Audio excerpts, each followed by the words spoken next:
saya berikan rumusan Qur'annya. Sebetulnya itu standar. Yang paling standar di dalam ujian Allah kepada manusia, supaya ada nilai rasa dalam diri kita bahwa kita itu punya Allah. Itu poin tertingginya.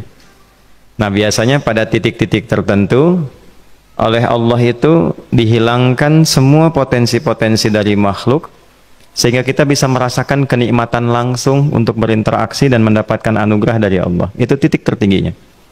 Sambil contoh begini, Nabi Zakaria itu yang paling viral di Al-Quran, salah satunya divonis oleh manusia tidak akan mungkin punya keturunan. Secara klinis mustahil, karena istrinya divonis, maaf, monofus dan mandul. Secara medis semua sudah angkat tangan. Tapi apa yang dilakukan? Nanti ini akan melahirkan rumus di Quran surah kelima Al-Maidah ayat 35. Nanti jadi rumus standar dari apa yang dialami oleh beliau ini.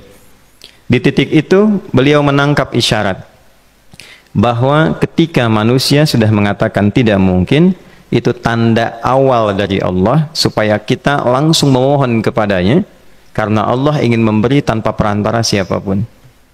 Maka dilakukanlah kemudian sholat. Sholat itu dalam bahasa Arab, terjemahan kitanya artinya sesuatu yang tersambung, terkoneksi. Karena itu saat kita sedang sholat, kita sedang menyambungkan diri kepada Allah. Anta'budallaha ka'annaka tarah, kata Mas Ihsan tadi. Kita menyembah Allah dan kita merasa diawasi, dinilai oleh Allah. Maka dalam sholat itu beliau meminta, ya, permintaannya viral. Qala rabbi habli min ladunka dzurriyyatan thayyibah innaka sami'ud du'a. Bahasa bebasnya begini, ya Allah, semua memvonis aku tidak akan mungkin punya keturunan. Sekarang aku memohon kepadamu saja yang tidak punya batas dalam pemberian. Nah, sebelum ke sedekah dengan harta, Allah mengajarkan dulu sedekahlah dengan tubuh kita.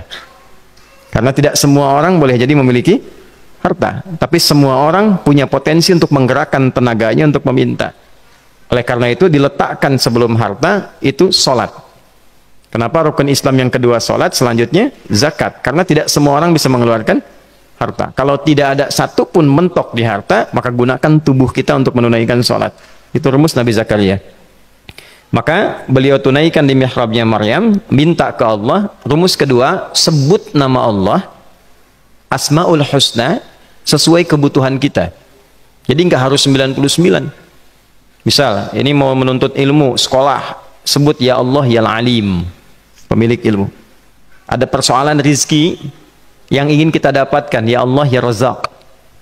Ada proyek, ada kegiatan yang kira-kira tantangannya tidak mudah, ya Allah ya Al-Fattah.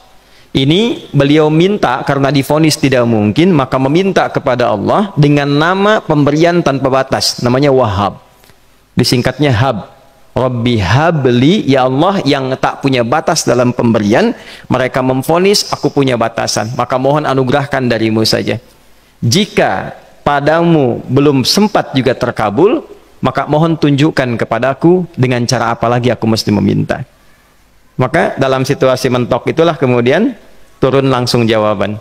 Fanadathul malaikatu wa huwa qa'imun yusalli fil mihrab annallaha yubashshiruka bi Yahya. Tolong garis bawahi ini. Orang-orang yang langsung memiliki kesadaran saat di titik paling krusial, terendah, dan kita merasa tidak punya apa-apa, lalu ada kesadaran kita punya Allah dan meminta, itu seketika nggak ada sekat, langsung dijawab seketika. Nah, karena itu biasanya di momen tertentu setiap kita itu pasti mengalami peristiwa itu, apapun bentuknya.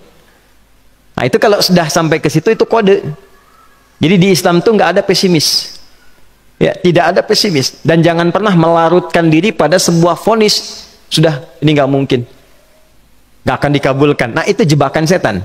Karena declare pertama iblis ketika melakukan kesalahan itu kalimatnya jelas.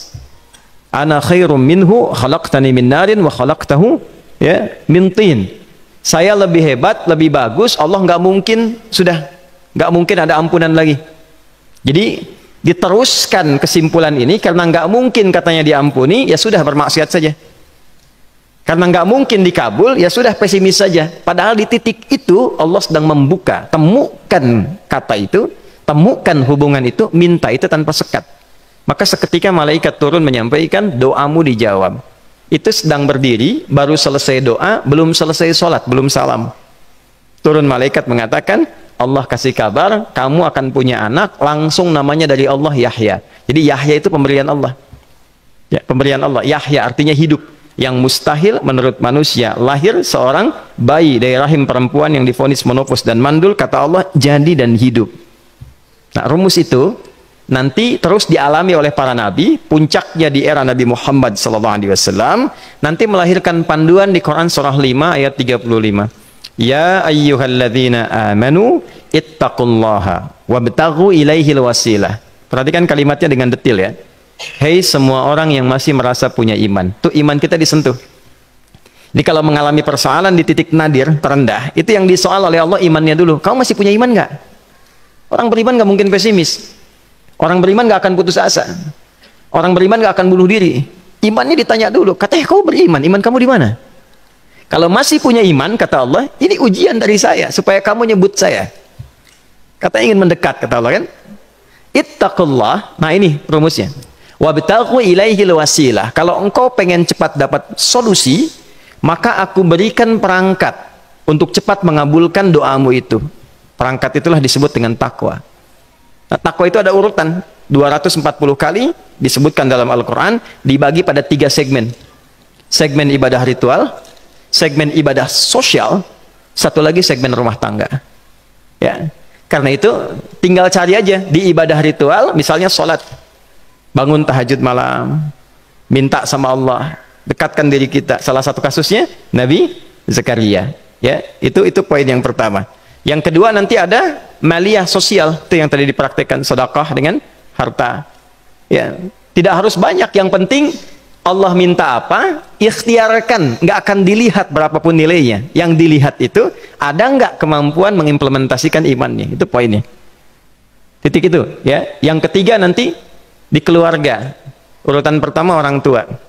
Kata Ibnu Abbas radhiyallahu taala anhuma, tidak ada satupun aku melihat amalan tertinggi yang menarik perhatian Allah untuk memberikan ampunan pada orang taubat atau mengabulkan doa dengan cepat kecuali berbakti pada orang tua. Dan kisahnya viral sekali di Al-Bukhari, 3 orang terjebak dalam gua, kemudian tertutup batu besar karena berteduh hujan, tapi tertutup batu besar. Lalu ketiganya mendorong, tidak pernah bisa mengeluarkan tenaga yang mampu mengeluarkan mereka dari batu itu. Gak bisa gerak. Satu di antara 3 orang ini mengusulkan, sudah, ini tanda dari Allah, jangan gunakan kekuatan kita lagi, kita diminta menggunakan kekuatan yang Allah berikan. Coba kita cari amalan rumus takwa tadi. Satu di antara 3 itu mengatakan, ya Allah, saya punya seorang ibu. Setiap kali saya berangkat kerja, saya akan selalu siapkan hidangan untuk ibu, khusus untuk susu sebelum tidur, itu saya yang minumkan langsung kepada beliau. Itu berlanjut selama hidup saya seperti yang kau ketahui. Satu kali, saya pulang dari kantor, dari pekerjaan, ibu saya sudah tertidur. Sementara susu belum diminum. Dan kami putuskan tidak ada yang berani menyentuh susu dan minuman makanan kecuali ibu terlebih dahulu. Maka saya putuskan memegang nampan susu di samping ibu yang tertidur dan menunggu beliau bangun. Tiba beliau bangun tengah malam, saya berikan susunya tanpa saya katakan saya telah menunggu cukup lama untuk memberikan susu itu. Ibunya nggak dibangunkan, dibiarkan istirahat dengan nyaman. Begitu bangun, diberikan susu tanpa komen sedikit pun. Nggak bilang, mas betulnya udah lama tadi nungguin deh. Ya, langsung diberikan. Seketika ibu senang istirahat dan lalu mengatakan pria ini, ya Allah, jika engkau ridha dengan amalku ini, maka mohon bebaskan kami dari kungkungan batu ini. Lalu ketiganya berikhtiar mendorong, yang tadinya tidak punya kekuatan, seketika batu itu menggelinding dan membebaskan 3 orang itu. Nah itu persegi dalil yang sebetulnya jadi pedoman hidup. Dalil itu kan pedoman bahasa Arabnya, pedoman berkehidupan. Kita di Islam itu lengkap. Jadi kalau kita mengalami kasus itu dimanapun, ya, baik di kedudukan, di usaha, di pengetahuan, sudah mau ngapalin mentok gitu ya, itu ujian.